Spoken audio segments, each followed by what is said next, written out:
testimony given the calls will be the truth, so help you God. Go ahead and have a seat over here. Make yourself comfortable. Adjust the microphone if you need to.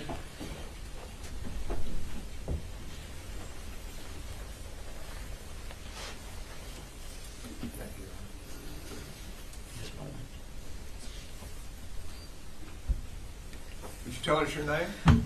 Roberto Montaro, Jr. And what do you do for a living? I am a Texas Ranger with the Company D Texas Ranger Division. Where are you assigned? I'm assigned in Alice, which I cover Jim Wells and Uvalde counties. And how long have you been a ranger? March 1st of 2026 will be 7 years, so just under 7. How long have you been in law enforcement? I started my law enforcement career in 2004. I became a deputy from 2004 to 2006 with the Jim Wells County Sheriff's Office. 2007, I went with DPS and became a trooper. 2007. You became a trooper? Yes, sir. And have been with DPS ever since? Yes, sir. In 2007, became a trooper, was stationed in Falfurrias from 2007 to 2012. In October 15, 2012, became a special agent with the Criminal Investigation Division. Did that to 2019. March 1st, 2019, I became a ranger in Rio Grande City. Did that for a year. Then I was transferred to Alice. And where were you working on May 24, 2022?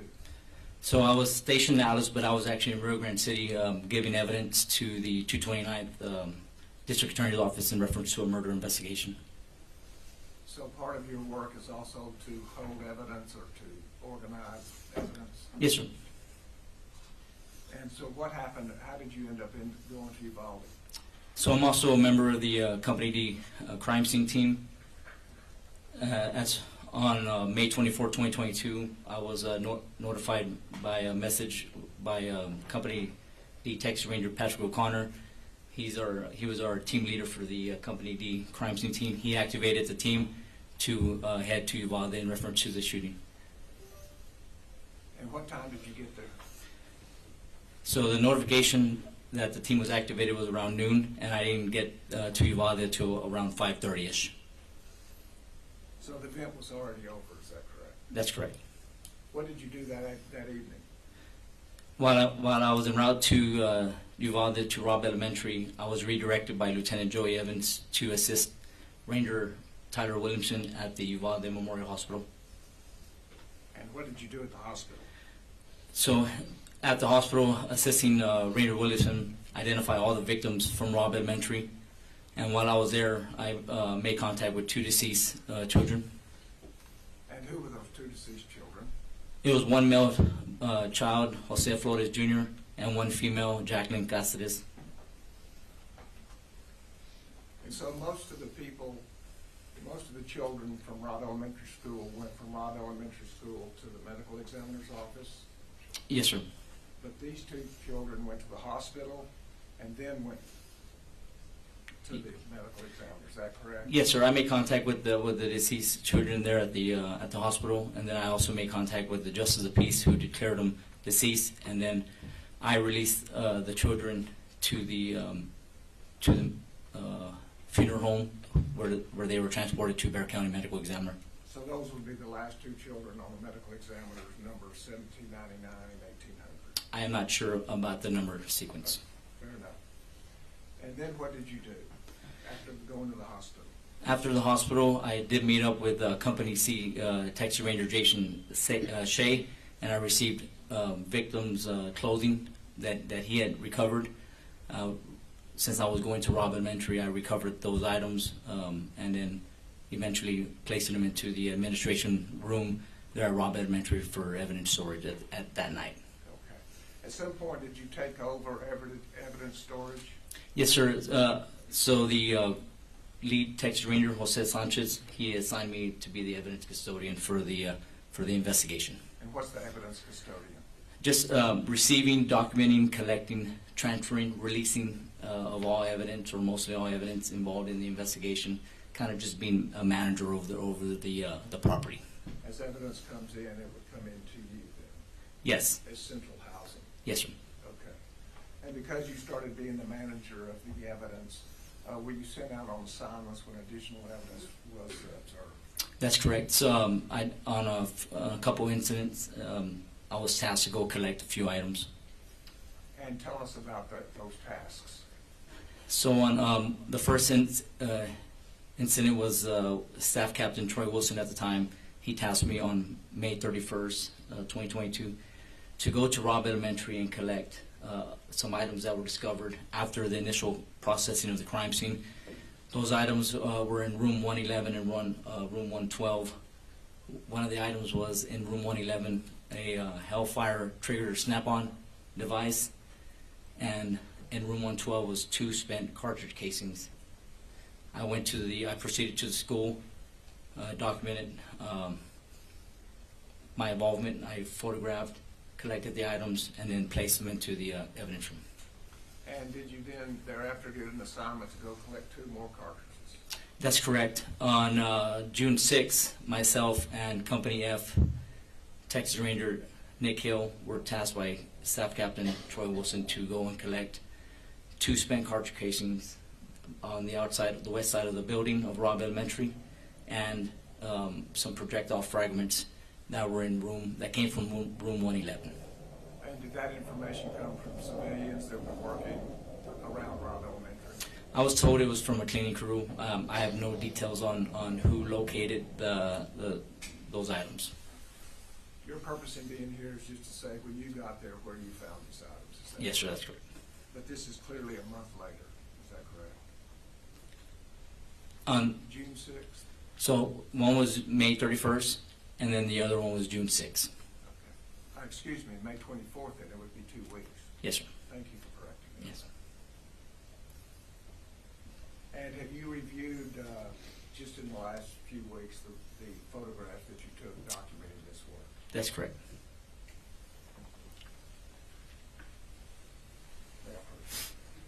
Please.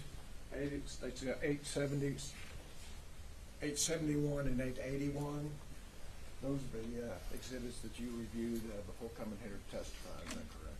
That's correct. I did review these, but I did not take this photograph.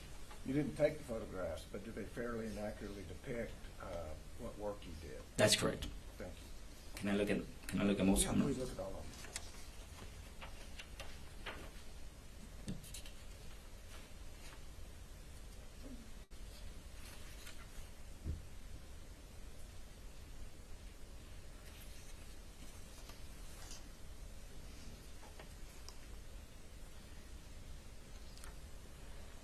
And on this one, I took these photographs. And that is room 1. This is room 112.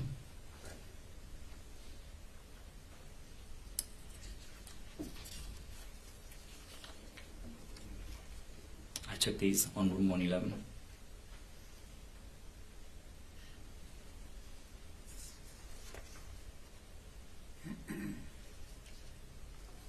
And do you recognize the children in exhibit 880 and 881? That's correct. I'm looking at Jacqueline Gonzales and Jose Flores Jr. The children that you went to see at the hospital? That's correct.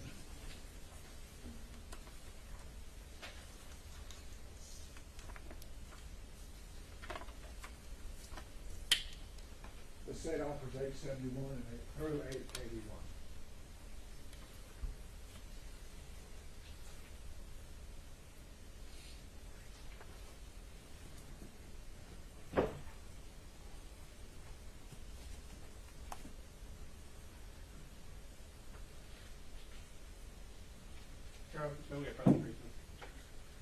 Yes.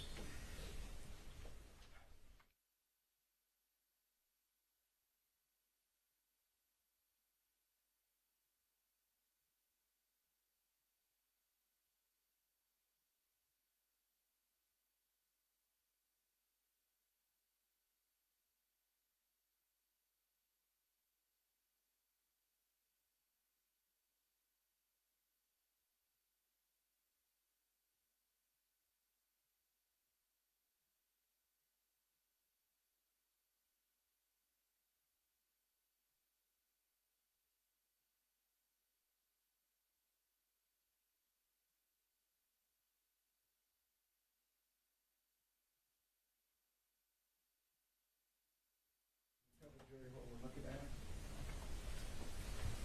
I'll be back here. Okay. That's right. Yes.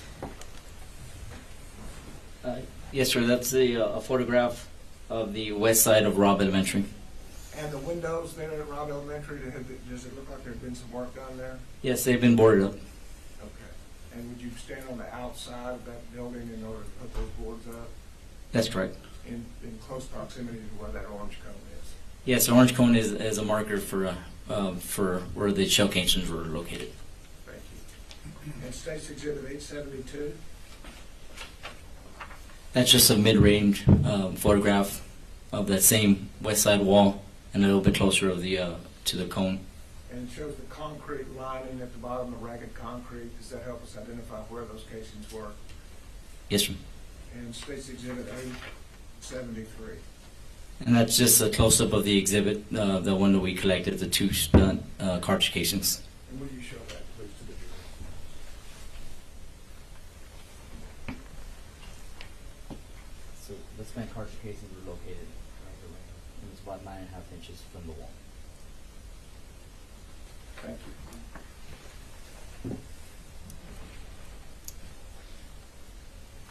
And 874 just shows that you've marked those as Exhibit 29, is that correct? Yes, sir. Next showing you State's Exhibit 875, can you tell us what we're looking at now?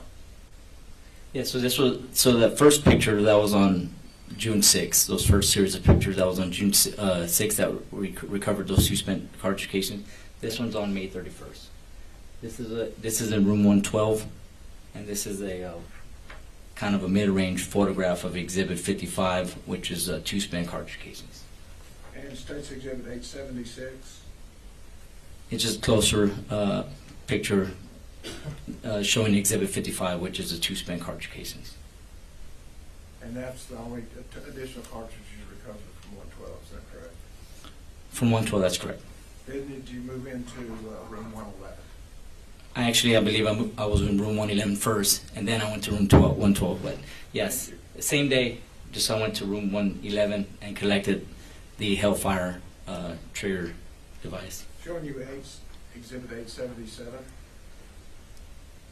Is that room 111? That's correct. And what caused you to go back and look for the Hellfire trigger system? So I was tasked, like I said, by Captain Troy Wilson. He advised me that it was ready in a bag on top of a desk. That's why I kind of knew exactly where to search for. And basically to go and collect that device. I believe I was shown a crime scene photo there that day to kind of picture what the device was. So pictures had been taken on the day of the event or the next day? Whenever the Rangers processed the crime scene, that room. And then studied by other officers? I was just tasked to go and collect those items. Okay. Had you ever seen a Hellfire trigger system before?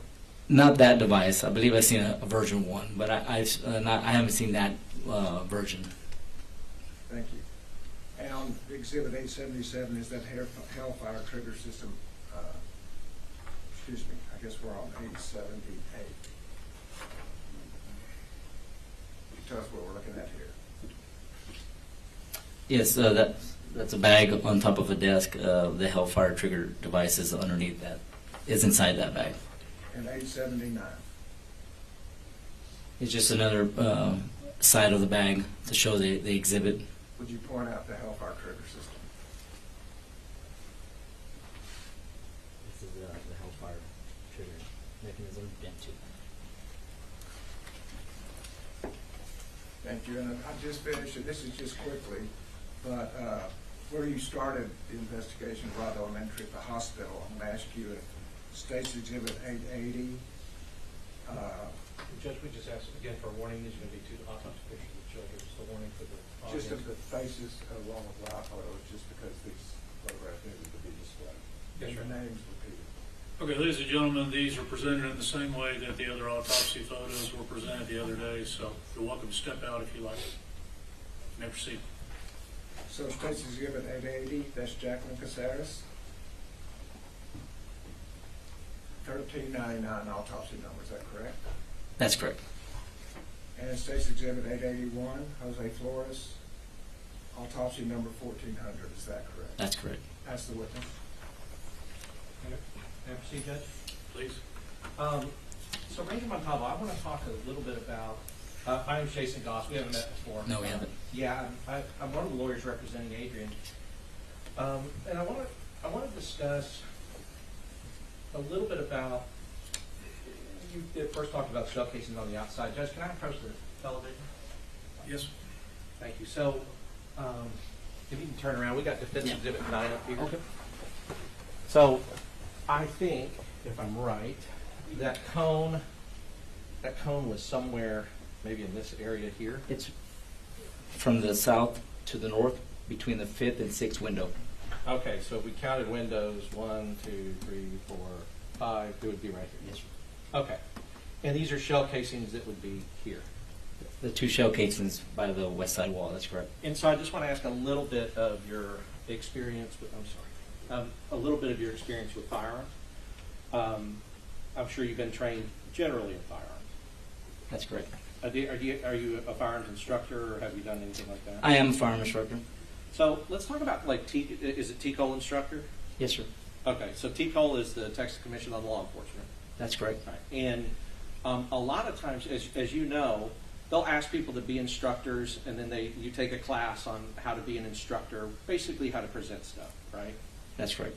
And I mean, some of the classes, I think, where you start is, all right, teach the class how you make breakfast in the morning.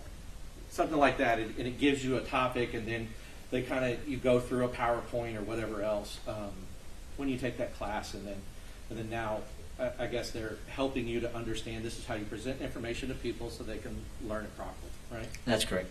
How many hours do those instructor courses usually take? I took mine in around 2013, 2014. I believe it was 2 weeks in. It may be short, it may be longer now, but it was around 2 weeks. First week is for the instructor portion. The second, the firearm instructor portion for DPS is 1 week. And I went through a whole different instructor course. Okay, yeah. Yes. So, and that's the instructor course is kind of what I'm talking about. Yes. Actually, for lawyers, it's called like train the trainer. Yes, sir. So it's something like that where they're trying to teach you how to do that. Now, you also can agree though that there are some some training courses that involve, like, everybody sitting in a room, a trainer's clicking through a PowerPoint and possible scenarios, right? Like, that's one of the ways that people are trained. Another way is like active, like live simulations of those types of situations, right? Yes, sir. So, for instance, in Bexar County at the courthouse, sometimes when we go there, it's like all shut down because they're having active shooter training. That's when they're actually in the hallways of the courthouse with various scenarios where they're actually going through a simulation of something that's happened. Yes, sir. Okay. In your simulations, well, let's first talk about shell casing. So as a general firearms instructor, you know that I've heard a lot about them. Ejector ports eject out to the right on a gun that's made for a right-handed person. Yes, sir. All right. And so we know that it's not an exact science, but seeing a line of shell casings here and then up here, and the reason I'm asking is because you found some kind of right here. Yes, sir. But I don't know if you know, but there were also shell casings all the way kind of down here. Yes, sir. You didn't know that? I didn't know that. But it would be consistent if somebody's going down shooting out these windows, which we have heard testimony about. It would be consistent that shell casings ejecting to the left would be ejecting along this grassy area until you get to that entrance. That would be consistent to you.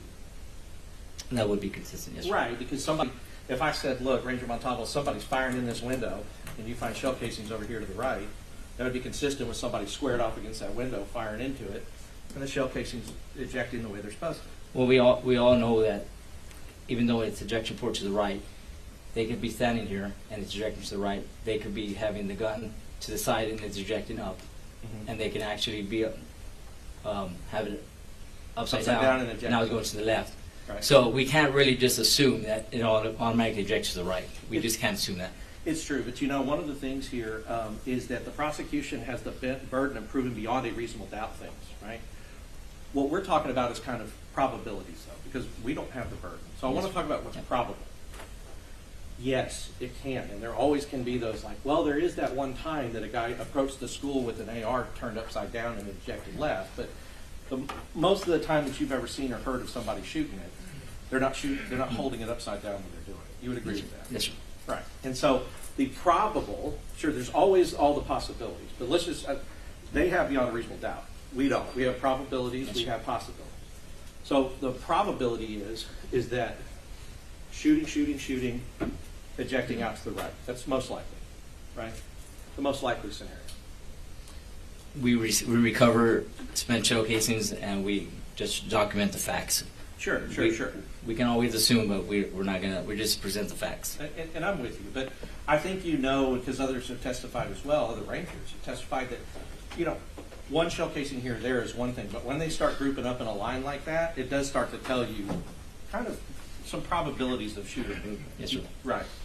And if you're looking at it like that, you are assuming, if you're going to the scene and you see a line here and a line here, you're assuming that the shooter's standing to the left of that line and it's ejecting out to the right, if you know where their targets are. Like, for instance, each one. Yes, sir. Okay.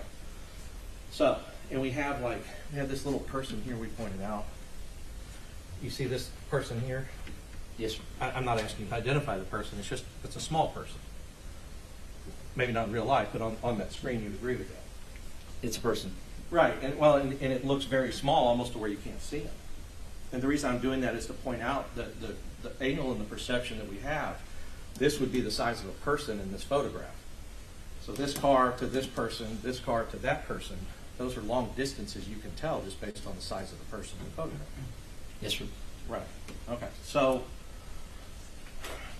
when we talk about, we talk about, I heard you say a couple of times, you said, you were talking about Captain Troy Wilson. Captain Wilson told you, Montaro, I need you to go, I don't know what he calls you. I'm assuming, probably calls you by your last name. Your first name, yes. Oh, your first name, okay. You probably don't call him by his first name. No, I don't. Yes, Captain. Yeah. Yes, Captain. All right. And so I heard you say that, Captain Wilson said, look, I need you to go out there, I need you to collect these and these, and you did what he asked you to do. Yes. Chain of command, how important is it? It's important. How important is it to follow orders that your supervisors and the people above you in the chain of command, if they give you an order, how important is it? If it's a legal order, very important. If it's a legal order. Now, you would follow, I'm talking about you would follow that chain of command in a situation like this where there's not any active emergency, you're just going to collect evidence. Of course, you would follow because you did follow that chain of command, right? Yes, sir. You would also follow it if you were in the middle of an active shooting and Captain Wilson is there and said, Montaro, I need you to go do this. You would go do what he told you to do. I can't testify to that. I wasn't there. No, but you would follow your supervisor's orders and commands in any kind of situation. If it was illegal, that was correct. Right, like I need you to go out and call SWAT, or I need you to go and do this over here. You wouldn't say, no, I'm not going to do that. I'm going to stay here. Right? That's correct. Right. So if a person is ordered to go somewhere else, if you were ordered to go somewhere else, you would be in dereliction of your duty if you didn't follow those orders, right? Oh, what circumstances are we talking about? In any circumstance possible. You're in a mall and there's a shooting and Captain Wilson's standing next to you and he says, I need you to get over here and do this thing right now. It depends. Am I seeing the shooting? Am I involved in the shooting? Obviously, if I'm involved in the shooting, I'll probably have to handle that situation before I listen to an order. Well, so you're in the mall and your captain's standing next to you and he says, we need help and you're the one that I need you to go call for this help. Please go call for help in this other location. That's what I'm saying. Mm-hmm. By ignoring an order like that, what are you doing? You're not getting the help that he's asking you to call, right? You agree with that? Yes, sir. Well, I mean, yeah. And so in the face of your of Captain Wilson telling you, I need you because he's in the chain of command. Because otherwise, and let's talk about why that's important. Otherwise, what will happen is that if you start inserting your own beliefs over his, what you think is right over his, that can cause a problem in chain of command and in active scenes. You would agree with that? In training, with involving emergency situations, we've always been taught that command kind of stops at the threshold, right? On tactical situations, it's your kind of rank stops at the door, because potentially a high-ranking official doesn't sometimes make proper decisions. And saving lives is I guess the goal. I guess they don't. Maybe they don't. But I think what you're testifying to is that insubordination and not following an order, not following a good order, an order that needs to be followed. Because you just personally think that you don't need to do that. No, if it's a legal order, then we follow it. Right, because there's 15 people in a hallway, and one person needs to leave the hallway and go and call SWAT, while the other 14 remain. Mm-hmm. You wouldn't say, no, I need to be the 15th person in the hallway. You would go and call for help. Correct. Right. Because we're not talking about just you Yeah. and somebody else. Now let's talk about a group of people. Assigning positions. I need you to go do this. And then after that, I need you to go evacuate these other kids. I need you to go and help and evacuate other children who are still in danger from a shooter. Right? Correct. You go, no, I'm not doing it. I'm staying here in the hallway. You wouldn't do that. You wouldn't disobey an order like that. It kind of depends, sir, because if it's an active shooter situation, the number one thing is stop the killing. Yeah, So I agree. it's pretty set standard. It is a set standard, but there's also other things. It is, you have to stop it, yes, and you do, but you have somebody there telling you, I need you to do this. I don't need one more guy here in the hallway. I need you to go make sure the kids are safe. You get that? If there's a driving force, you go and stop the killing, sir. Right, but okay, so 370 sat out in the hallway. You agree with that? They didn't go to that door. You agree with it? I don't know the details on this. You know now Yes. that 370 people stood out in the hallway, did not go in once the shooter was barricaded. You Correct. know that. Correct. Okay. Or they were outside, or they were around, or they were this, or they were that. But, and regardless of how you feel about that, Mm-hmm. there were Rangers on the scene that didn't go in. You agree with that? Correct. Yes, Rangers that were trained just like you. They didn't go kick that door in, did they? No, sir. Vortac went in, finally kicked the door in. And you know now that the end of the stick on Vortac got shot in the head. Correct. And you know that the shield that came in first got shot. Yes. He was putting targets and rounds on the shield as they were coming in. And so you know if Ranger Montaro would have walked through that door without any of that protection, that would have been you. Dead. Next, dead. Next, dead.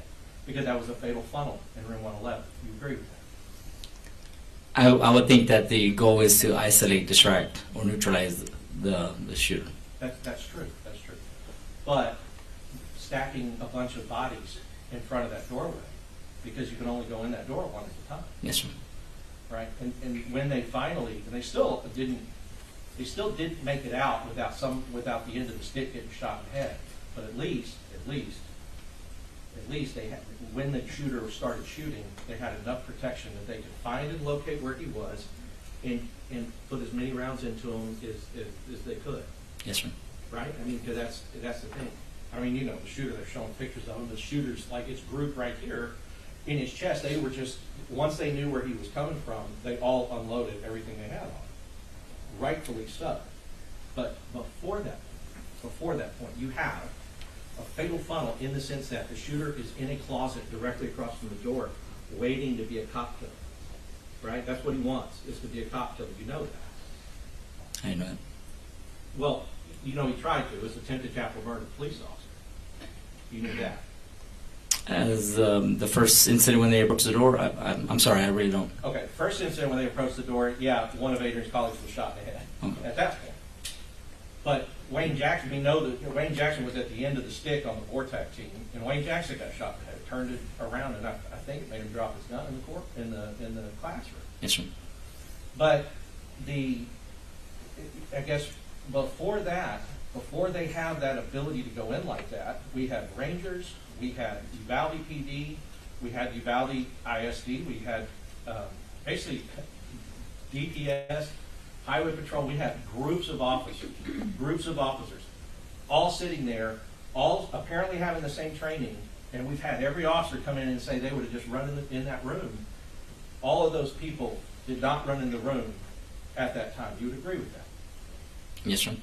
And there were still shots going on, right? There were shots even 40 minutes into it. There were shots, 4 shots fired later in the process with everybody standing there. I'm not sure on the timeline. But you knew that there was the initial 100 and something shots, and that happened within the first 2 minutes. Yes, sir.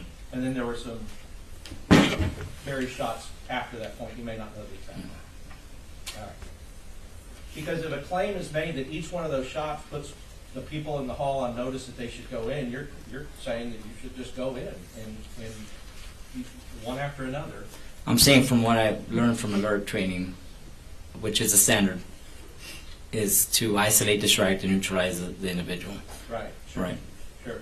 But the how of it is the problem. Do you agree with that? In a situation. It's definitely a concern, yes, sir. Yeah, because he had the drop, the shooter had the drop, and a dead police officer, you would agree, a dead police officer cannot save a child. You would agree with that? That's correct. I mean, they can't. And so one of the things, and Nico mentioned it too, keeping yourselves safe, because it feels horrible later when we talk about it, but keeping yourselves safe is not just a selfish thing to keep them safe. It's I'm keeping my gun safe to be able to hopefully be able to use to help other people. But if I go down, I can't help. If the next guy goes down, they can't help. That takes you out of the ability to try to go in and help save children or other or adults or anybody else. You agree with that? Can you repeat the question? Yeah. So if I'm a police officer and I say, well, you know, my training says just run into this room, and then I'm hit dead. Next guy goes, well, my training says it hit dead. Training says it hit dead. Training says it hit dead. We have a situation where, yes, I totally agree with you, that if you can get in there, but it's not if you can get in there just by any means necessary, including your death. Those officers that were in the hallway were trying to figure out how to get in. You would agree with that? They wanted to, right? Yes, sir. Okay. I mean, they were trying to, and they wanted to, but making themselves dead is not going to help anyone else. You would hope that the raid entry or the room entry would affect the OODA loop of the individual to attempt to get more people into the room and neutralize the subject. Yes, I know I can't money more quarterback what had happened, but the standard or the standard that alert teaches is isolate, distract, and neutralize. Right. The room entry techniques of a 1-man, 2-man, 3-man, 4-man, and possibly affect the OODA loop of the individual, which is absorb, ordinate, decide, and act, and recycle that, possibly could buy time for law enforcement. I mean, it's true. And it's going and sacrifice it. And I understand that. But let's talk about this. Everybody who is there can't all do the one thing. There also has to be other things that are done, like contacting certain people and trying to get the other children out of danger and out of harm's way. That's also important. You would agree with me? The standard says neutralize the suspect first, or isolate, distract first. Well, I know, but there's 100 people there. They can't all do it. I understand that. Somebody has to go and do the other thing as well. I mean, you had a teacher shot in the stomach in one of these other classrooms. Mm-hmm. Somebody has to go and try to get medical attention. I understand medical attention, stop the dying, right? Like and stop the threat and do all of that stuff. But at some point, nobody in that hallway was going into that room. Mm-hmm. And other people, you would agree, need to help out there. There's other children. There's other jobs that need to be done. Correct. Right. There's other jobs that need to be done. And if your supervisor is saying, Montaro, I don't need you here, I need you here, you would, no, I'm staying here. Or you would say, I'll go where you have told me that you need. Yes. I will go where you told me that you need. If it's a legal order, yes. Right. So,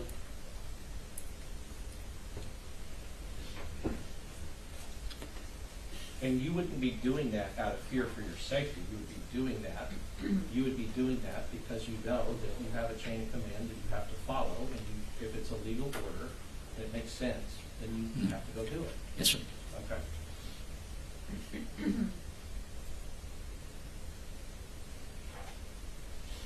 So as far as the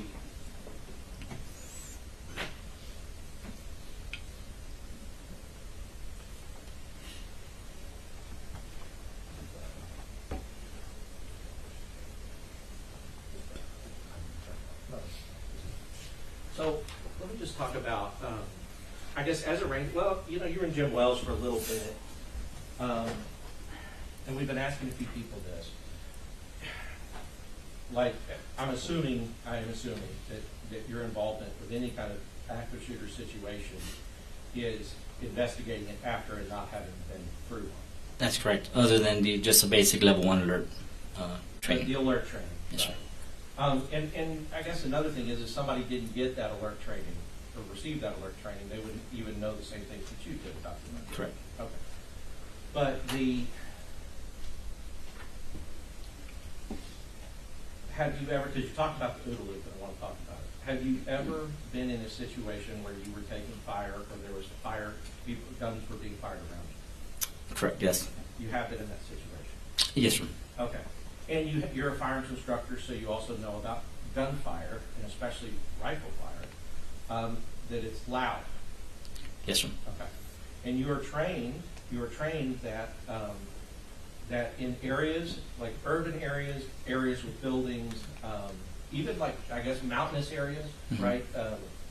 If you fire a rifle in an area like that, that echo can fool your senses about where the gunfire is coming from. You've been trained about that. Yes, sir. Right. Because echo will bounce off different things and make your ears believe it's coming from the right, but it's coming from the left or behind you or wherever else. Because if we want to just break that down, what echo means is just a sound. Jess, can I use the one? Yes. Thank you. A sound comes out, it hits, and it bounces, and it bounces, and it bounces, and it bounces. And so depending on where it's bouncing and how, our human ears will perceive the sound. But if we're perceiving, if the shot comes from here, but the echo is hitting our right ear from here, that gunfire, the brain believes the gunfire is coming from that direction, right? Yes, sir. That's what echo is. Because the sound of gunfire in and of itself can maybe tell you where a gunshot is coming from, but also can be deceiving about where it is coming from. That's correct. It could be deceiving. Right, and so you could get a situation like, Judge, may I press the TV? Sure. You could get a situation like what we have here. Actually, Nico, can you move it up twice? Just use the right arrow. Or once. Sorry, once. Thank you.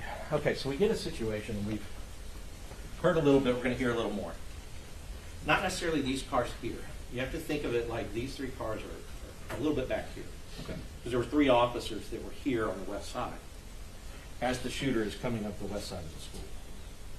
Now, one of these officers gets underneath his car because he thinks that the gunfire is coming at them, is being directed back here at them. Now, with your training experience, we know the shooter was firing into these windows into that building, right? Yes, sir. But the echo would come off of that building and it would hit their ears as if that gunfire is coming in their direction. That is possible. It's possible. Right. So they're taking cover because they think that the gunfire is coming at them when it's really coming 180 degrees the other way. And that's something that, as law enforcement officers, you're trained that what it sounds like to you alone, you can't believe your senses sometimes based upon some of the physics of sound and echo and things like that. Yes, sir. Right. And in particular, we know about echo that the louder the sound, I mean, the more it's going into something, the more it can be Bounce disturbed, off. the more it can bounce off. And I don't know how many of our jurors have heard what that rifle that he had, that Daniel Defense rifle, but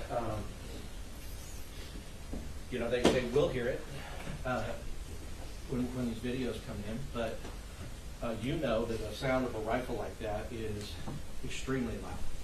It is. So we're talking about a lot of echo, right? Possible. Possible. We know for sure that it's bouncing off structures and buildings because this is not just an open area. Okay, so when we have this echo, that's one thing, and I think the prosecutor will say, because he has been saying, the prosecutor will say, well, you would also maybe have witnesses to tell you kind of, okay, the location of the gun when it's okay. Mm-hmm. So I want to talk about that, because that's also part of your training, even in active shooter training. Part of your training is, I'm assuming with alert, I mean, I read alert, so I know that they tell you this. When you receive information, communicate that information. Yes. Get it out. That's how they train you to do. Yes, sir. In active shooter, something just like this, right? Yes, sir. Yes. And so, going back to you, you're in a situation, this is going on, somebody's communicating a potential location of the person with the gun. You are getting on that radio, and you are radioing that out. That's correct. Right? A description. He might be wearing all black. He's supposedly wearing all black. He's over in the teacher parking lot. He's on the west side of the building. Those kind of descriptions, if they were given to you by a witness, you would put out. Yes. Now, you would not put that out 30 seconds after the witness told you that. Right? It depends if active fire and you're taking cover and, you know, but I don't know the situation. I would assume that once you get the information, you would try to relay that. Well, sure. And even in the active fire situation you've been in, did you have an opportunity where you had information and you were in cover but still radioing from cover? Yes? Yes, sir.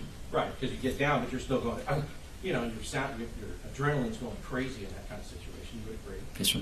And you start to have auditory exclusion, tunnel vision, all of those things happen, and you've been trained that you have to recognize that about yourself as a human being in that type of situation because your body starts playing tricks on you, right?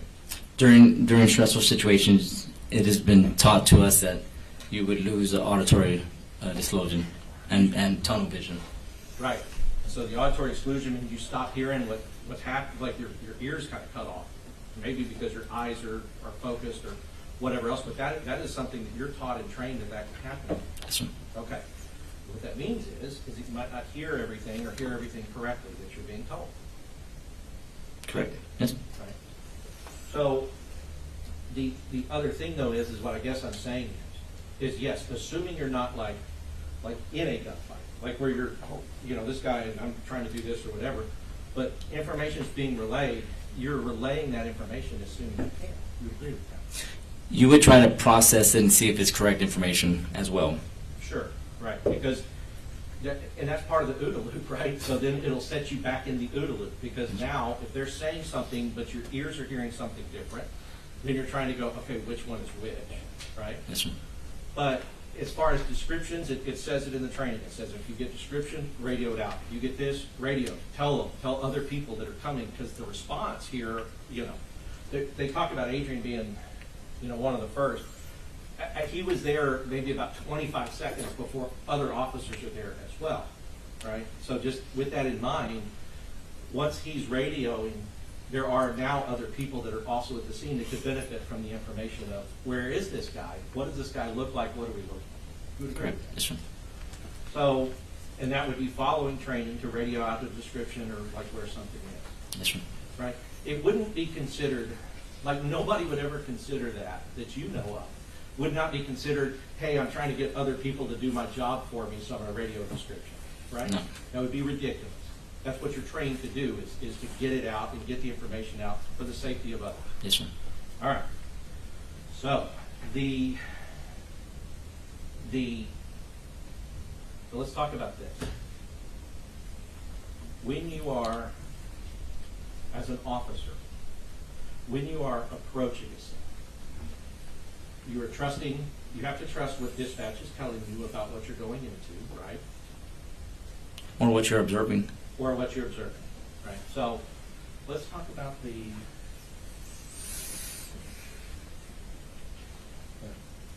let's talk about this. There's kind of an overview here that we can see, and then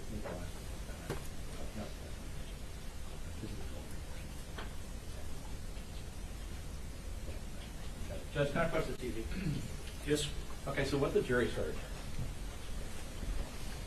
I don't know how much you know about this, but I do know is, obviously as a member of the Rangers, that this was of interest to all of you who were involved in this. And I know that you may not have known this at the time you were collecting shell casings, but you have also seen and know some of the basic facts of what happened. Correct. Okay. So you know that this is a culvert here that he was coming from this street and just kind of flies through here and wrecks his That's truck. correct. Right. Jumps over this fence here. Now, starts shooting at the people from the funeral home, kind of in this area, that are coming to help him, and then he starts shooting his weapon. That's correct. All right. So you know that initially it's dispatched as a vehicle accident that then becomes a person with a gun, right? So, Adrian, as he's responding, one of the things we talked about with the funeral home director is that he was obviously very emotional. Of course he would be in that situation. I mean, we heard, his kind of blood-curdling 911 call where he's watching this guy advance, with his gun. Now, one of the things he said, and we talked to him about it, and you could tell on the 911 call, he says there's a guy with a gun, and he's running towards the school. Turns out he was walking. You've seen the video of this guy just like Terminator, just like walking slowly, getting here, getting to this parking lot, disappearing. Right? You've seen that. And the funeral home person said, yeah, this white car goes through, but he's already between these two cars, and the white car couldn't see him as they're going through it. Now, I want to talk about that because Adrian comes here. It's radioed that there's a person with a gun running towards the school.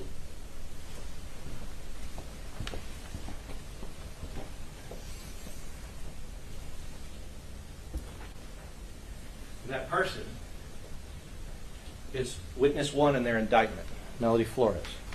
Now, I want you to talk about your experience as an officer.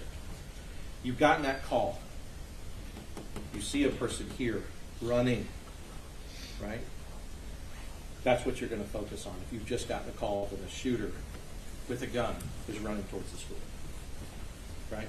Only person outside running. You would go to what you thought the threat was. That's correct. Right. So, shooter hiding here. Adrian goes by, speeding, going about 40 miles an hour in this dirt. Boom, he gets to here, where Melody Flores has now fallen down. It is when he gets out that he realizes he's not confronting the shooter. Right? Now, that's a mistake, but it's a mistake that any law enforcement officer could make with those facts, having those facts at the time, right? That's correct. Okay. Now, is that action or inaction, believing that you're driving to try to intercept a shooter, to believe that you're driving to do that, is that him taking action or inaction? Action. Action, right? Because if you've got a car and he's got a rifle, if he turns around and he shoots you, right, like that goes through the car, it could go through the windshield, it can kill you. You would agree with that? That's right.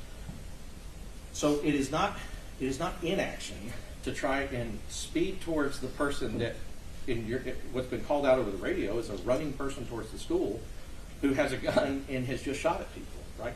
That's an action. Okay. Now that action, where does it take him? It takes him to the east side of the building. Well, the south side. Or southeast. Yeah. Right, southeast. We know, and we've been talking about it, that he's now on this side of the building going this way, right? Yes, sir. So his action, perhaps a mistake, but his action has now taken him. What you can see with the little people here, you can see his action has taken him pretty far away from where the shooter actually is. Correct. Okay. And now when these gunshots are going off, as he's shooting the windows, bang, bang, bang, bang, those gunshots are echoing. They would be. I mean, the laws of echo don't suspend themselves. If he's shooting at a building, it'll echo off the building. We know that. Yes, sir. If there are other buildings around, echo fire is going to start coming around. So, because of his first action, thinking that he's confronting a shooter, he is now taking himself in a place that is more difficult to locate the shooter. Do you agree with that? From the presentation, yes. Right.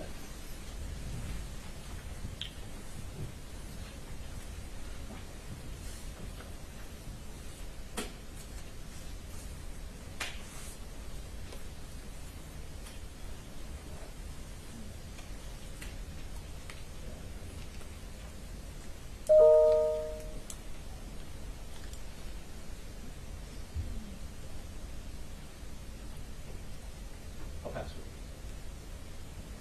Thank you, Your Honor.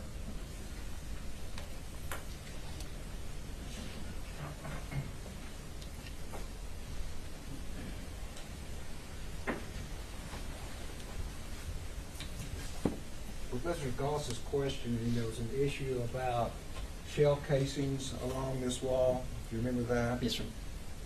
As well as defects in windows along this wall. Do you remember that? Yes, sir. Indication being shots are being fired into the wall. Yes, that would be evidence that shots were being fired against the wall. And the issue about echo would be then bouncing off the wall and being heard by the 3 officers that come to the ditch. Correct. And if there are additional shell casings here,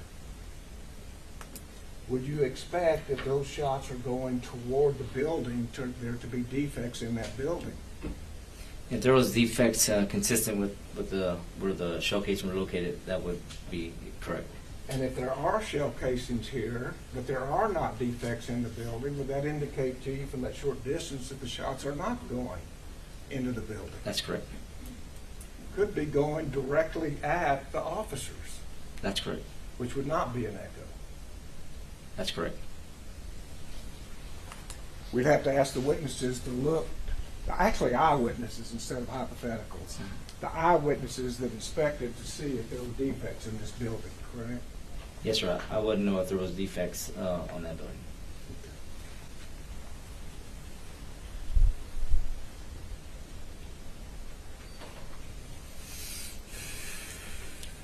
And next you talked about communicating is where the location of somebody is part of the training. Yes, sir. So if you communicate, he's over there, he's wearing black, he's at the teacher's parking lot, that would be part of training. That's correct. And if you communicated, he's over there, he's in black, he's in the teacher's parking lot, that indicates you have that information. That's correct. So you've gone through the OODA loop, made your decision to communicate that information to others. That's correct. No matter where you got that information, either personally viewing or somebody told you, you made the decision it was accurate enough to talk to other police officers through the communication Yes, sir. system. And you were sharp enough to do what you were trained, communicate the Yes, sir. information. That indicates no confusion, doesn't it? Yes, sir. You're doing exactly as you've been trained. And in an active shooter situation, trained to communicate, but you're also trained to isolate, Distract distract, and neutralize. and neutralize. Correct? That's correct. Let's talk about what that means. What does isolate mean? If you can basically, with fast response, if you can isolate the individual to a certain part of the building, or to even isolate them to outside the building and have the shooting outside, isolating from more potential victims, that would be an ideal situation. Distracting. The idea of isolation is to isolate from victims. Isolate from victims, yes. Get to them before they get to victims. Correct. Is that right? Yes, sir. And distract.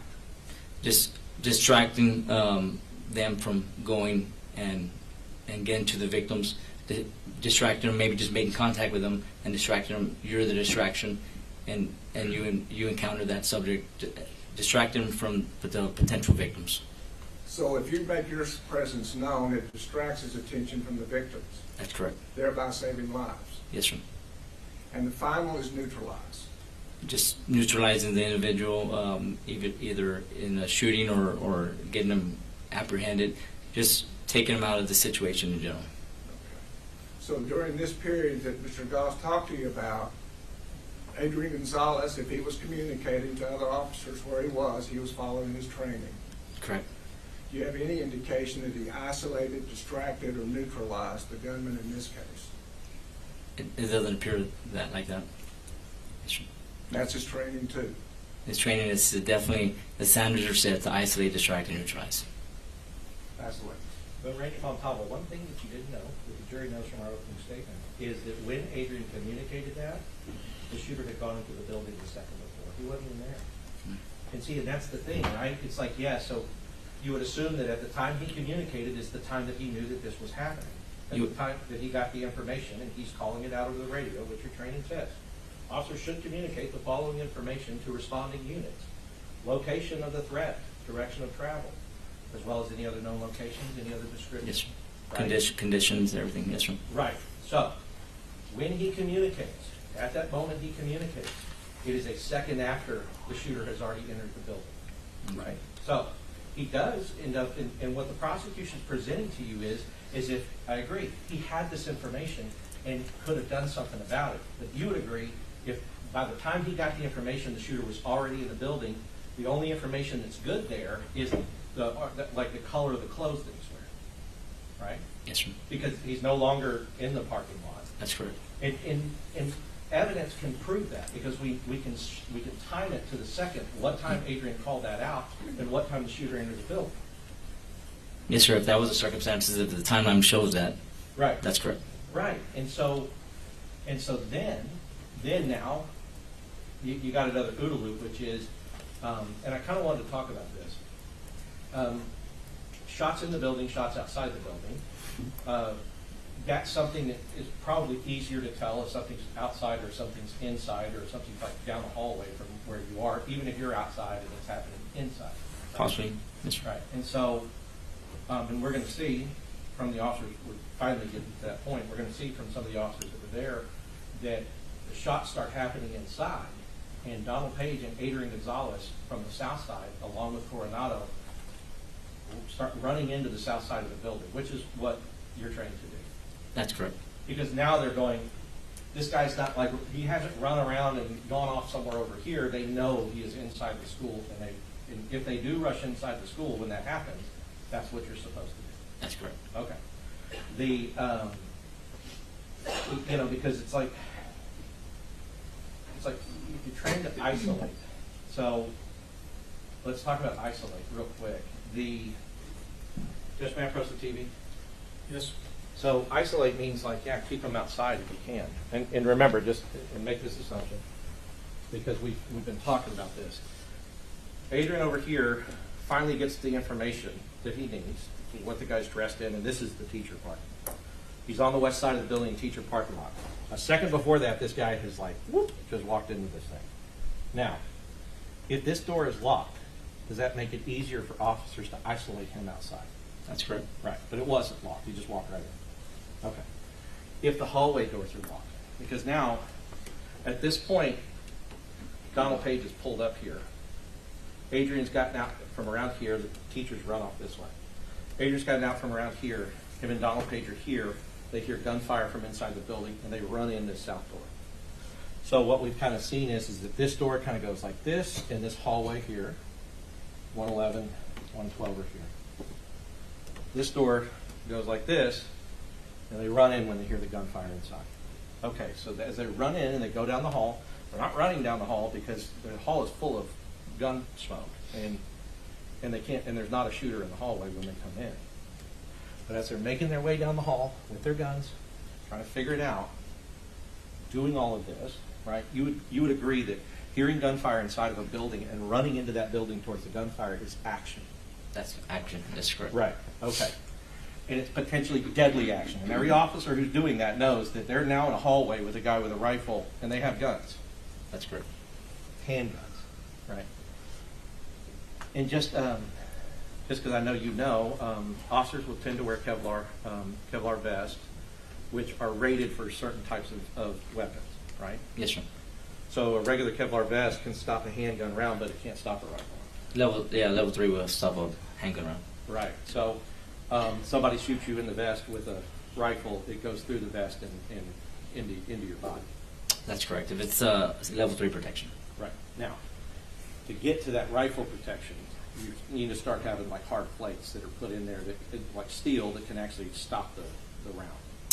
It's not steel, but it's additional armor to stop it. It'll make it a level 4, and it's more of a Kevlar and then ceramic. Right. And so if the officers, because I guess some officers just go around with a level 4. Is that? Some officers on their auto carrier, like if you see like a more of a tactical officer and they have an auto carrier, it could be a level 4 protection. Okay. But like you, let's say, something happens and you go to put on your vest, what kind of protection do you have? I put it on level 4. You put on level 4. Do you know other Rangers that put on level 3? Do you know other Rangers or other law enforcement? Our soft armor for the Rangers, I would assume that they would put on level 4 protection. Okay. Highway patrol guys that are just out on the highway. That's level 3. Level 3. Yes, sir. So those officers, if they're out on the highway making traffic stops, pulling people over, Pistol only. speeding, and then have to respond to something like this, they would be responding in their level 3. If they had the time to put on the level 4, which they have it readily accessible, just throw on the level 4. Okay. And so if they had a level 4, they could put on one. If they didn't have one, though, they're stuck with the level 3. Yes, sir. Right. Okay. So with level 3 protection. And I'm just saying, it's not that they shouldn't go in. They should go in. I agree with you. He went in. So he went in, but even going in there, it's you know that like that dude comes in the hallway and shoots down that hallway. If you got level 3 on, he hits you anywhere center mass, that's going to be a problem, right? That's correct. All right, but continue to advance down the hall. Now, you know from not from the specific part you did, but from later finding out in the investigation, that the shooter used that alcove and came out and pointed a rifle the other way on 2 other officers that were coming this way and shot one of them in the head.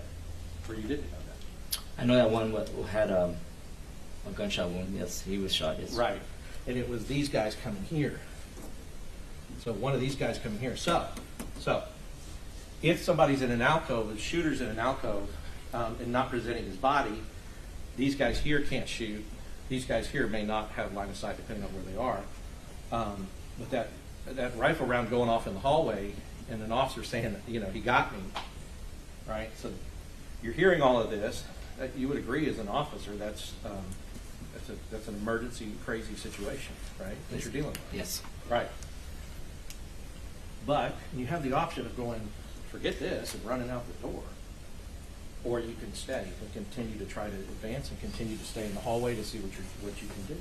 Well, the alert standard is on the priority of life is hostage, civilians is number 1. Sure. Police officers are number 2, and 3 is the suspects. Absolutely. So they're above us. The hostage and civilian are above law enforcement, where their life is more priority than ours. As it should be. As a standard. That's right. And that's why I'm saying, yeah, that you would not expect to see a police officer run out here. You would expect them to continue to advance towards the gunfire. Yes, sir. Okay. Even when one of their officers have just been shot, continue to go towards the gunfire. Yes, sir. Not turn tail and run out the other way. Okay. Now, I want to talk about something about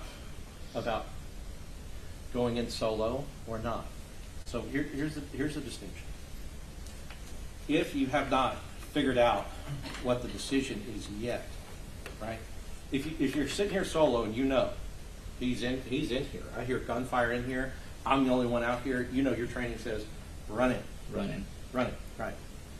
However, if you're sitting here and now people have started to come and you hear gunfire together, well, you're not going to say, well, no, I'm running in solo and you run in solo. Y'all start to actually, now let's come in together. If reinforcements have come, if you're backup or if other people have responded. You'd agree with that? It depends how far. I mean, that's a big traverse field that you would have to traverse. If they're on the other side of the street and they're coming and you hear gunfire, you would hope that to go in and then just to isolate, distract. Right. But you hear gunfire when they actually get there and pop out. Now, not the gunfire over here, right? Because the gunfire over here we talked about by the time, and it's going to come out, and by the time that he communicates, he's on the west side of the building. He should be he's supposedly wearing black. The guy's gone. The guy's gone into the building, so he's no longer over here. But what I'm saying is that it's a different thing to sit around and go, I'm not going to go until I have backup, versus like the guy is pulling up right there, and then he gets out and you're going, all right, here's the deal, and let's go. Like, let's get in, right? Yes, sir. Because none of this training tells you to be stupid. It doesn't tell you like, okay, you go in individually and then you go in after him individually so everybody can be like Lone Rangers trying to go down the hallway. If other people are present, you are trained to get into a team with those people to try to do what you're supposed to do. That's correct. Okay.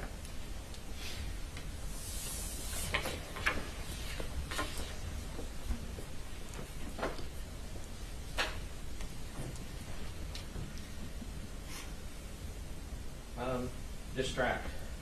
Does it actually tell you in the alert training how to distract, or does it just say distract? It just states distract. Okay.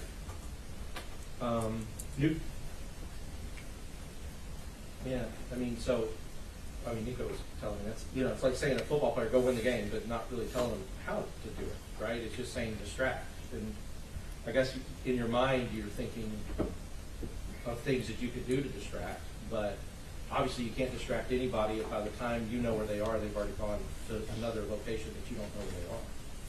You see what I mean? Yes, sir.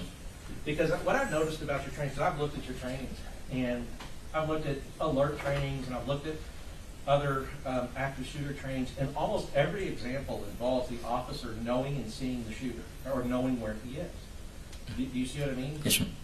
I mean, it's focused on the officer actually knowing, like, I see a shooter, I see somebody walking into the school, he has a gun, go to the shooter. There's a shooter over here, he comes out into a hallway, go to the shooter. I know that the shooter is in that classroom, go to the shooter, right? It all is predicated on knowledge of where he is. Yes, sir. Because if you don't know where he is, you can't respond to a place you don't know where a person is. You agree with that? That's correct. Unless there's a driving force. Right. I mean, you can try to respond, but I mean, by the time he figures out he's on the west side of the building, let's say he runs around to the west side of the building and cuts the pie and goes around, and you have to approach tactically and slowly. You can't just run out willy-nilly, right? You have to have cover. You have to see, like, all right, is this guy about to take a shot at me? You would agree with that? On when you're responding to a shooting, you want to isolate, distract, or neutralize the threat as fast as you can. Right. Yes, you would love to slice the pie and do a threshold evaluation, but we need to try to get to the potential victims. Well, sure, I agree, but you would be the victim if you're just like running willing. If the way you're distracting him is just running like out into his arms while he's got the rifle on you, that would be some sort of distraction. But do you understand distraction as, offer up, not approach tactically and then offer up your life to the guy as a distraction until somebody else comes? That's not how you understand distraction. No, sir. We understand distraction, and I know it sounds weird, but it's like sometimes it feels like that's what's expected, and nobody's saying though that officers don't go towards danger. We all know that that's the role and that's the obligation that people have. But you don't want to go towards danger where you're just running out into a field and then somebody's just right there, because that's not smart. You would try to come around a corner. Even the prosecution agrees you need to be careful coming around the corner to try to make sure that the guy's not there, right? But let's go to.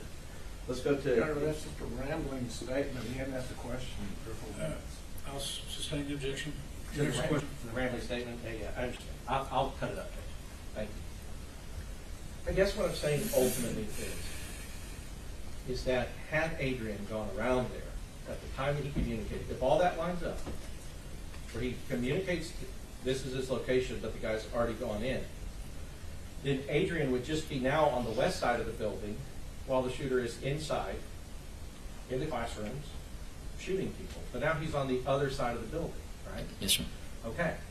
But where he was put him on the south side of the building, which allowed them to come up the hallway. Some people coming this way, some people coming this way, right? Yes, so sir. if you have that situation, it does create a crossfire. You would agree with that? Yes, sir.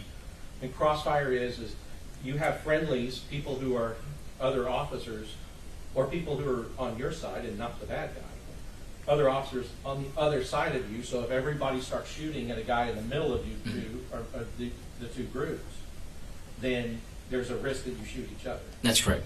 Right. However, in these situations, regardless of crossfire, you would take that shot, even if you knew that there were people right past him. The people that were past him were your own people. Based on the standard of prior life. Right. Because their lives in there are worth more than whoever's life is out there, even if it's a guy you've been a ranger with for 5 years or 10 years or whatever. Right? According to the standard, yes, sir. Right. And if they had that opportunity to do that, then they would have an opportunity to do that. But in this case, you would agree with me that when we talk about isolate, had the doors in 111 and 112 been locked, and it took him time to get in there because he was shooting at the door, but there's gunshots through the door, but he doesn't shoot to disable the lock. And you know now that those doors were unlocked. Yes, sir. Right. But had they been locked and he's doing this, trying to get in, you have two teams of officers that are coming in, and he wouldn't have gotten in the room. That's correct. Right. And they could isolate him out there in the hallway. Yes, sir. And he would be, and the shooter, this monster would be taking it from both sides, because these guys are going in and up the hallway, and he would be taking it from both sides of them trying to neutralize them. Yes, sir. Right. But because the doors weren't locked, he just went right in before they had time to come up. And now he's in the classroom with the kids, firing, hundreds of rounds in 2 minutes. And I mean, that's part of the situation that we're in, right? Yes, sir. So you can see that some of the circumstances of not locking these doors from either the outside and even the inside make it harder for officers to isolate, distract, and neutralize what they're trained to do. Yes, sir. I'll pass it. Yes, sir. 4 quick areas. The first one is on communicating the location of somebody. Yes, sir. The first incident would be if you heard where the person was. The first part of the communication, Mhm. right? Yes, sir. You hear it from somebody else. The second communication would be to key up your radio and tell others where he is. That's correct. There could be a difference in time between hearing where somebody is and communicating where somebody is, correct? Yes, sir. But if you communicate where somebody is, that would be on radio dispatch. There would be timing. We would know when that happened, correct? Correct. And if you heard where somebody is, either the person who told you, or if you heard it, you could isolate the time that you heard it. Is Yes, that sir. correct? Yes, sir. And how much time was in between those two things would be based on witnesses and dispatch. Yes, sir. Correct. Yes, sir. So we would need to hear actual evidence as opposed to hypothesis, correct? Correct. As far as rifle protection, there was a rating of 3 and a rating of 4. If you have a rating of 3 and there's active shooter, what do you do? It all depends on your situation. If you have a level 4 right next to you, you can put that on. But if level 3 is all you got, if 0 protection is all you got, you go in, right? There's some officers that possibly could respond from their house on an active shooter, and they're not carrying any level 4, level 3 protection. Or just any responding officer, it's what you have at the time. You're not going to go home and get your protection. You're just going to respond to isolate, distract, and neutralize. And the training, I believe Mr. Goss said that he's looked at all the training, and the training is all about seeing the shooter. But you responded, well, no, driving forces. Yes, So sir. tell the jury what the training is about driving forces. What is a driving force? So a driving force is gunshots that you hear, and then it's driving you to go and handle, neutralize that individual. On certain trainings on alert, you're clearing floors or structures, and there's nothing driving you, so it's slow, methodical, and then you hear a driving force, which is gunshots, and then at that point, it's not slow and methodical anymore. It's get to the gun, go to the gunshots, enter that room as fast as you can, and neutralize the. So the training is not just about seeing the shooter. It's No. if you hear the shots, it drives you to the shooter. There's definitely some scenarios in the alert training that you're clearing structures slowly, and then you hear a driving force, and you respond to that. Just wanted to clear that up. Yes, ma'am. We talked briefly. We talked a little bit about some of the stressors and some of the things people go through when there's something like this, or especially an officer. Have you been trained on time compression? Time compression? Yes. No, sir. Okay. So, because what the prosecutor was asking is, when a witness says that something happened, but have you noticed in your own experience that auditory exclusion plus tunnel vision, and also time, your time kind of gets messed up because your adrenaline is so high that you think things happen in closer amount of time than they actually did happen, or further amount of time. Have you experienced that? Yes, sir. Okay. So, and that's, so as far as when a witness, any witnesses or officers or anybody in a traumatic, stressful situation, your training tells you that what they believe is going on and happening may not be exactly what's going on and happening based upon how the human body reacts to those things and perceives what's happening to them under that kind of stress. You agree with that? That's correct. Okay. Right, so I think you were talking about the training is like in the training you're kind of clearing a building and then all of a sudden, boom, boom, gunshot, and you run towards the gunshot. That's correct. Right. But if you don't know where they're coming from, like if it sounds like it could be here or it could be there, and you don't know which way to run, that would complicate. You still move, at least go from slow and methodical to a more active, faster pace towards what you believe is gunfire. Right. Even if it's a complete opposite side of where the gunfire actually is. Possibly, yes. Okay. And the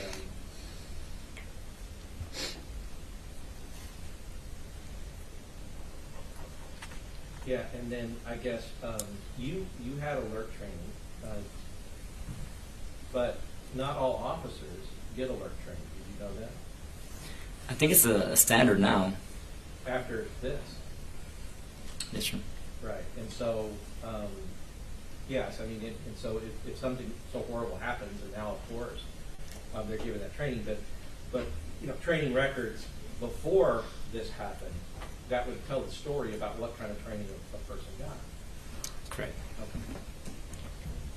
That's good. No further questions, Your Honor. Recall, anybody? No. Thank you. Okay, Ranger, the rule's been invoked. You know what that means. You're released from the subpoena. You're not subject to recall, but please don't talk about the case till you're aware that the trial's over with. Yes, sir. All right? Thank you very much. Yes, sir. Ladies and gentlemen, I'm going to take your afternoon break, about 15 minutes. Would everyone rise for the jury?